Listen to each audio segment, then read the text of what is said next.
नमस्कार, आदाब, आपका बहुत बहुत स्वागत। आपके साथ मैं हूं जास्मिन शर्मा और यहां पर हम बात करेंगे जम्मू कश्मीर की 2 विधानसभा सीटों पर होने वाले उपचुनावों की। लेकिन सबसे ज्यादा निगाहें टिकी हैं बडगाम उपचुनावों को लेकर। सबसे बड़ी बात यह है कि बडगाम में बीजेपी ने जब 2024 में इंतखाबात हुए तो उस वक्त अपना उम्मीदवार नहीं उतारा, क्योंकि बीजेपी खुद को शायद मजबूत वहां पर नहीं समझ रही थी। क्योंकि एक तरह से नेशनल कॉन्फ्रेंस का गढ़ और नेशनल कॉन्फ्रेंस के दिग्गज नेताओं में शुमार आगा सईद रूहुल्लाह मेहंदी वहां से पूर्व में विधायक रह चुके हैं, उनका गढ़, शायद ये कारण हो सकता था। इसके इतर अब क्योंकि बडगाम पर उपचुनाव होने हैं, मुख्यमंत्री उमर अब्दुल्ला ने अपनी पारंपरिक सीट गांदरबल को चुना और बडगाम तब से 1 साल से प्रतिनिधि विहीन है, यानी कि वहां पर कोई रिप्रेजेंटेटिव नहीं है और इस वजह से 1 साल से यह सीट खाली है। और अब 11 नवंबर को यहां पर मतदान होना है, 14 नवंबर को नतीजे आएंगे। लेकिन बडगाम की जंग बेहद दिलचस्प है और सीधे आपको बडगाम लिए चलते हैं, जहां से मेरे सहयोगी आबिद हुसैन जुड़ चुके हैं। आबिद खुद भी बडगाम के नुमाइंदे हैं और वहां के मसले मसाइलों को, वहां के मुद्दों को, वहां के उम्मीदवारों को बखूबी समझते हैं। तो आबिद, आपका भी बहुत स्वागत। और बडगाम की जंग दिन प्रतिदिन और ज्यादा दिलचस्प होती जा रही है। हालांकि दिलचस्पी उसी वक्त हो गई थी जब आगा सईद रूहुल्लाह मेहंदी ने मना कर दिया था कि मेरा नाम भी मत लेना प्रचार में। क्योंकि बडगाम की जंग, जिस तरह से आपने कहा, नेशनल कॉन्फ्रेंस का गढ़ रह चुका है। एमपी श्रीनगर आगा सईद रूहुल्लाह मेहंदी की होम कॉन्स्टिट्यूंसी है और 2002 से लगातार वो कॉन्स्टिट्यूंसी पे जीत कर दर्ज करते आ रहे हैं। या अगर हम कहेंगे 1977 से अब तक नेशनल कॉन्फ्रेंस ने बडगाम में कोई भी इलेक्शन हारा नहीं है। लेकिन आगा रूहुल्लाह मेहंदी की दूरी कहीं ना कहीं नेशनल कॉन्फ्रेंस के लिए नुकसानदेह साबित हो सकती है और कहीं ना कहीं दूसरी जो सियासी जमातें हैं वो आगा सईद रूहुल्लाह मेहंदी का जो स्टैंड है उसको कैश इन करने की कोशिश कर रहे हैं। और जिस तरह से हम देख रहे हैं, क्योंकि बडगाम में तकरीबन 17 कैंडिडेट्स मैदान में है। जम्मू कश्मीर अपनी पार्टी का भी उम्मीदवार है, पीपल्स डेमोक्रेटिक पार्टी का उम्मीदवार है, नेशनल कॉन्फ्रेंस का उम्मीदवार है, बीजेपी पहली मर्तबा यहाँ पर इलेक्शन लड़ रही है, आम आदमी पार्टी मैदान में कूदी है, वो भी यहाँ पर इंतखाबात में हिस्सा ले रहे हैं। कई जो आजाद उम्मीदवार हैं, जिनमें खास तौर पर, क्योंकि नाम लेना जरूरी है, मुंतजर मोहिदीन जो जम्मू कश्मीर अपनी पार्टी से मुंसलिक थे, उनके स्पोक्स पर्सन थे। इलेक्शन से कबल उन्होंने पार्टी से इस्तीफा दिया और बडगाम चुनाव में बहसत आजाद उम्मीदवार इलेक्शन में है। इसके अलावा यहाँ पर जो डीडीसी चेयरमैन रह चुके हैं नजीर अहमद खान, वो मैदान में है। अवामी इत्तेहाद पार्टी यानी इंजीनियर रशीद की पार्टी, उसके लिए वो मैदान में है, उनका मैंडेट उन्होंने हासिल किया है। और साथ ही सोशल मीडिया पे काफी मशहूर जिब्रान डार वो मैदान में है। तो 17 उम्मीदवार है और सब एक ही दावा कर रहे हैं, दावेदारी एक ही है, दावा एक ही है, जीत दर्ज करेंगे। लेकिन 11 नवंबर को लोग ईवीएम में इन जो उम्मीदवारों की किस्मत को कैद करेंगे और 14 नवंबर को जब ईवीएम को खोला जाएगा ये साफ जाहिर होगा। बिल्कुल आबिद, और यहाँ पर जरा ये भी समझना जरूरी है कि अगर हम 3 मुख्य पार्टियां, जिसमें से 2 क्षेत्रीय पार्टियां हैं और एक बीजेपी की अगर बात करें, तो बीजेपी, नेशनल कॉन्फ्रेंस और पीडीपी ने 3 आगा को मैदान में उतारा है। और कहीं ना कहीं ये लोग इंटरकनेक्टेड ही हैं, क्योंकि एक ही समुदाय से आते हैं। हालांकि क्लैन अलग अलग हो सकता है, लेकिन एक ही समुदाय से एक तरह से आते हैं। 30% के आसपास बडगाम में शिया समुदाय है, जो एक निर्णायक भूमिका निभाता है, जिसको कहते हैं डिसाइसिव फैक्टर। शिया समुदाय और शिया वोट बैंक का बडगाम विधानसभा सीट पर है। ऐसे में कंपेयर किया जाए इन 3 पार्टियों के उम्मीदवार विद द निर्दलीय उम्मीदवार जो मैदान में है, जिसमें आपने कहा अपनी पार्टी से बगावत करके मुंतजर मोहिउद्दीन है मैदान में, इसके अलावा नज़ीर अहमद खान हैं, जिब्रान डार हैं जो युवाओं में बहुत ज़्यादा इस वक्त लोकप्रिय हैं, पूजा शर्मा का आपने नाम लिया, वो हैं, दीबा खान हैं मैदान में। अगर इनका कंपैरिजन किया जाए तो कैसे निकलता है कंक्लूजन? क्या कुछ हम डिराइव कर सकते हैं? सबसे पहले बात, जिस तरह से आपने बात की बडगाम में 3 आगा और शिया वोटर, क्योंकि ये एक्सपेक्टेड रहता है बडगाम में। ये जो 30% 35% के करीब जो वोटर्स है, ये तकदीर लिखते हैं बडगाम की, क्योंकि ये एक बल्क वोटिंग है। जिस तरह से आपको मालूम है, यहाँ का एक इलाका है सोयबुक, काफी बड़ा इलाका है। माजी की अगर हम बात करेंगे, बाइकआउट के साथ ज्यादा रहे हैं, लेकिन 2024 असेंबली इलेक्शन में आपने खुद देखा किस तरह से उस इलाके में भी लोग निकल कर आए और वोट किए। ज्यादातर जिस तरह से नेशनल कॉन्फ्रेंस के सीएम उमर अब्दुल्ला ने जिस तरह से जीत दर्ज की है, तकरीबन 18,000 वोटों से उन्होंने जीत दर्ज की है, 36,000 के करीब उन्होंने वोट लिए हैं।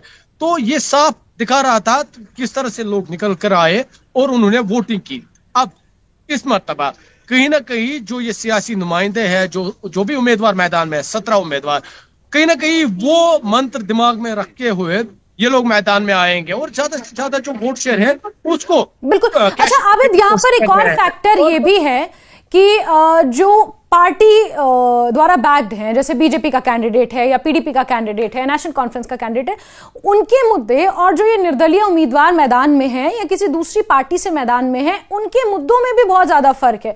क्योंकि देखिए, जब हम जम्मू कश्मीर में इंतखाबातों की बात करते हैं या उपचुनावों की बात करते हैं तो वहां पर स्टेटहुड का मुद्दा हम इग्नोर नहीं कर सकते, क्योंकि वो सेंटिमेंट से जुड़ा हुआ है और पॉलिटिकल पार्टीज बखूबी जानती हैं कि उस मुद्दे को कैसे भुनाना है, और यही शायद आगा सईद रूहुल्लाह मेहदी की नाराजगी का भी मुख्य कारण है।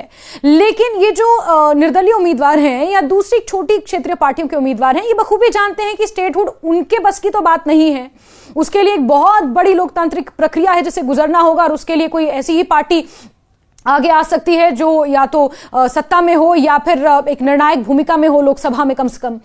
ऐसे में तो ये जो छोटे उम्मीदवार हैं या निर्दलीय उम्मीदवार हैं, ये बुनियादी मुद्दों के ऊपर चुनाव लड़ रहे हैं। पूजा शर्मा को हमने सुना, उन्होंने कहा कि यहाँ की जनता को, यहाँ की आवाम को अनुच्छेद 370-35A से कुछ लेना देना नहीं है, उनके मसले हल होने चाहिए। पानी, बिजली, शिक्षा, सड़क, हैंडपंप, बिजली का खंबा, PHC, CHC, ये वो मुद्दे हैं जिनसे कम से कम ये जो निर्दलीय उम्मीदवार हैं ये कनेक्ट कर रहे हैं। क्या मैं ऐसा कह सकती हूँ? हाँ बिल्कुल, क्योंकि कहीं ना कहीं ये हकीकत है।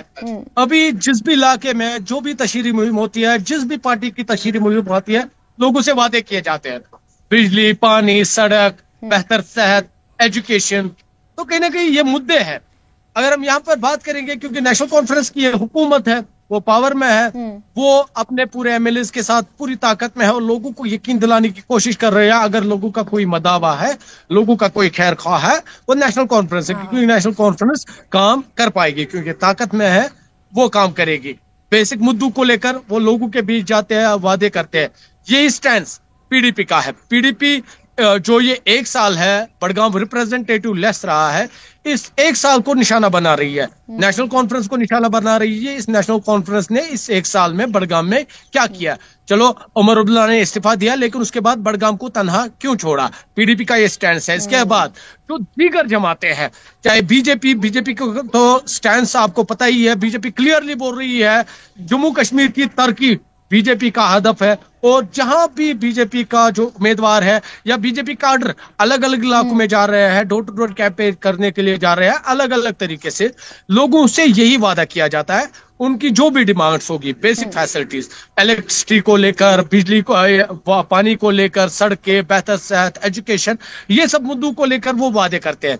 ये सब हाल जो आजाद उम्मीदवार है उनका है। जिस तरह से आपने बात की आदित्य शर्मा की, आदित्य शर्मा का साफ कहना था कि लोगों को दफा 370-35A के साथ कोई वाबस्तगी नहीं है। उन्होंने साफ तौर पर कहा लोग चाहते हैं डेवलपमेंट, और उन्होंने सियासी जमातों को भी निशाना बनाया, खासकर नेशनल कॉन्फ्रेंस और PDP को। ये मीडिया अटेंशन ग्रैब करने के लिए 370 और 35A की बात कर रहे हैं।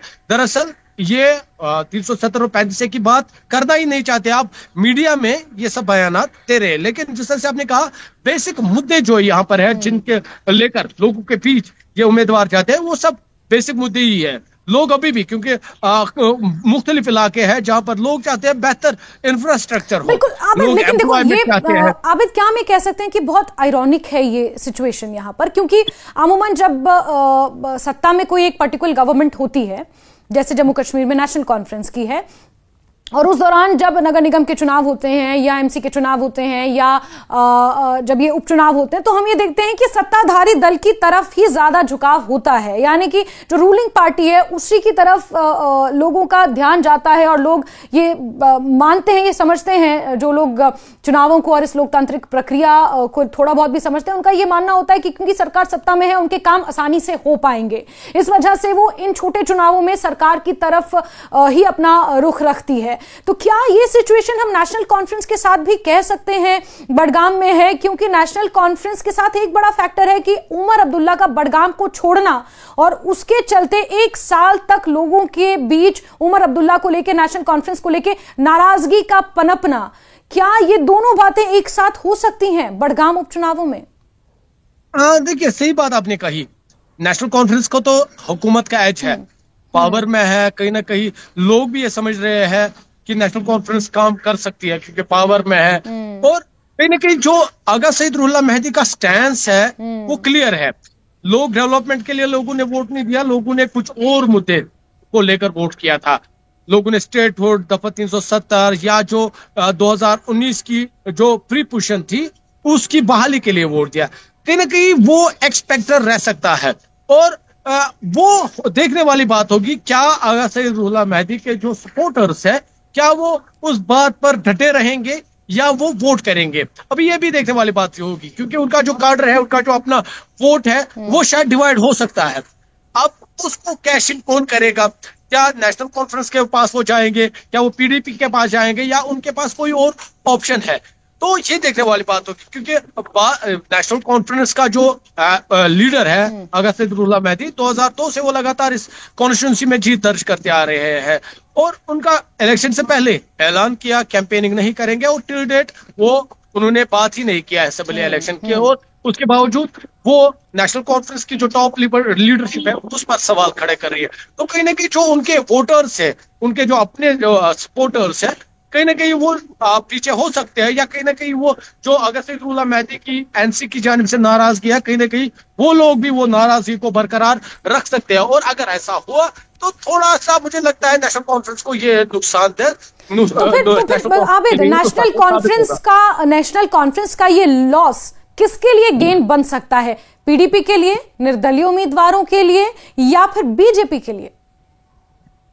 क्योंकि ये अभी बड़गाम में कंफ्यूजन है, कहीं ना कहीं लोग अभी खामोश हैं। अभी अगर आप देखेंगे अभी तो कोई बड़ी रैली नहीं हुई है। बिल्कुल, नेशनल कॉन्फ्रेंस और पीडीपी की जानिब से कुछ रैलियां हुई लेकिन उस सतह की नहीं हुई जहां पर भारी तादाद में लोग जमा हो। हालांकि नाइट कैंपेनिंग जोर पे है यहाँ पर, लेकिन उस हिसाब से अभी कैंपेनिंग नहीं है। लेकिन आने वाले जो दिन होंगे खामोशी खत्म हो जाएगी, लोगों को जिसको सपोर्ट करना होगा वो सपोर्ट करने के लिए आएगा। लेकिन अभी भी बड़गाम में कहीं ना कहीं जो एक तबका है या कुछ वोटर्स वो भी खामोश बैठे हैं, शांत बैठे हैं। हालांकि उन्होंने मन तो बना लिया होगा किसको वोट करना है, लेकिन अभी सामने नहीं आ रहे हैं। बिल्कुल, आने वाले दिनों में पूरी तस्वीर जो है क्लियर हो जाएगी। आखिर किसको वोट करेंगे लोग या किसको बिल्कुल, यानी कि हम ये कह सकते हैं कि बड़गाम उपचुनावों की ये जो जंग है ये कहीं ना कहीं टिप ऑफ एन आइसबर्ग की तरह इस वक्त बड़गाम में सिचुएशन लग रही है कि ऊपर ऊपर रैलियां भी हो रही हैं, उम्मीदवार भी डोर टू डोर जा रहे हैं, प्रचार कर रहे हैं, लेकिन अंदर खाने जिन्हें ये तय करना है कि किसकी सरकार या कौन नुमाइंदा काबिज होगा बड़गाम विधानसभा सीट पर, ये लोगों को ही तय करना है। और लोग ये बखूबी जानते हैं, जम्मू कश्मीर का जो वोटर है वो बहुत ज्यादा क्लियर है और उन्हें पता है अपनी चॉइसेस के बारे में कि वो किसके साथ जाएंगे, कौन कौन से मुद्दे हैं। और देखिए, आप जरा ये भी बता दीजिए कि मुद्दे क्या हैं। जैसे मैं तो ये समझ रही हूं कि मुद्दों का भी दो डिवीजन है। एक बुनियादी मुद्दे हैं, बुनियादी जो सुविधाएं उसको लेकर लोगों की लड़ाई हो सकती है। दूसरा अम्ब्रेला मुद्दे हैं जैसे कि स्टेटहुड हो गया या फिर बड़े पैमाने पर रिजर्वेशन का मुद्दा हो गया, या उसके अलावा बड़े पैमाने पर जो हमारी, जिस तरह से आगा सईद रुल्ला मेहदी कहते हैं कि हमारी जो एक्चुअल लड़ाई थी, ऑटोनॉमी की हमारी लड़ाई थी, हमारी जो अधिकारों की लड़ाई, हमारी संस्कृति को बचाने की जो ये लड़ाई, जम्मू कश्मीर की लैंड को बचाने की लड़ाई, एक ये बड़ी लड़ाई है और एक ये छोटे छोटे मुद्दे हैं। कौन से मुद्दे हावी होते हुए नजर आ रहे हैं फिलहाल? फिलहाल अगर मैं ग्राउंड जीरो की बात करूंगा, बड़गाम के लोगों के साथ आज तक कई मरतबा वादा किया गया था। हुमामा से लेकर बड़गाम तक जो रोड है उसकी वाइडनिंग की बात कर रहे थे लोग, अभी तक वो पेंडिंग है। हालांकि ये दावा किया गया कि उसके लिए फंडिंग आई है, बहुत जल्द काम होगा, लेकिन अभी तक वो काम नहीं हुआ। ये सड़क का मुद्दा हो गया, पानी का मसला है, बड़गाम में पानी का मसला है, पानी का मसला हल नहीं हो रहा है। हालांकि टेंडरिंग हुई है, काम नहीं हो रहा है। मीटर्स को लेकर लोग विरोध कर रहे हैं। मीटर्स क्यों है? लोग चाहते हैं कि उनके लिए कोई ना कहीं रिलीफ हो। मतलब ये सब मुद्दे हैं जो बड़े मुद्दे हैं। हॉस्पिटल का मुद्दा अब वो खत्म होने वाला है, लेकिन सबसे बड़े मुद्दे बिजली है, सड़क है और पानी का मसला है। बिजली जो मीटर्स है वो मसले है।